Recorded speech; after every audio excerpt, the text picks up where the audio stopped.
পৃথিবী সৃষ্টি করার পরে যখন নড়াচড়া শুরু করছেন, আল্লাহ পাহাড়কে বসাই দিয়েছেন পেরাগের মতো। এটা দেখে ফেরেশতারা অবাক হয়ে বলছে, আল্লাহ এত বড় পৃথিবীকে নড়াচড়া বন্ধ হয়ে গিয়েছে পাহাড়ের কারণে। আল্লাহ পাহাড়ের চাইতে শক্তিশালী কি তোমার সৃষ্টিতে কিছু আছে? আল্লাহ পাক বললেন, হ্যাঁ আছে তো। ফেরেশতারা অবাক হয়ে জিজ্ঞেস করলেন, আল্লাহ পাহাড়ের চাইতে শক্তিশালী কি? রবে বললেন, রব্বুল আলামিন বললেন, পাহাড়ের চাইতে শক্তিশালী হচ্ছে লোহা। কারণ লোহা পাহাড় কি করে? একটু জোরে বলেন।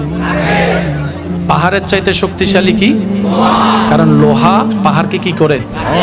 এবার ফেরেশতারা অবাক হয়ে জিজ্ঞেস করলেন, আল্লাহ লোহার চাইতে শক্তিশালী কি কিছু আছে? রব বললেন, হ্যাঁ আছে তো। ইয়া রব, সেটা কি? রব্বুল আলামিন বললেন, লোহার চাইতে শক্তিশালী হচ্ছে আগুন। কারণ আগুন লোহাকে, মাশাআল্লাহ। ফেরেশতারা অবাক হয়ে জিজ্ঞেস করলেন, ইয়া রাব্বাল আলামিন, এই আগুনের চাইতেও শক্তিশালী কি তোমার সৃষ্টিতে কিছু আছে? রব্বুল আলামিন বললেন, হ্যাঁ আছে তো।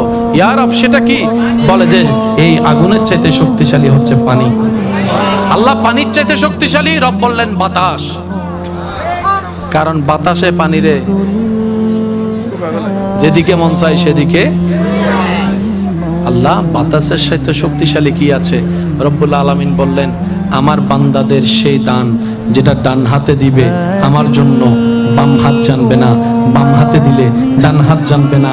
অর্থাৎ আমার বান্দা যাই দিবে আমি রবকে খুশি করার জন্য দিবে, দুনিয়ার বাবা প্রশংসা পাওয়ার জন্য দিবে না। ওই দান সদকাটাই আমি রবের কাছে ইচ্ছাইতে বড় শক্তিশালী ছিল।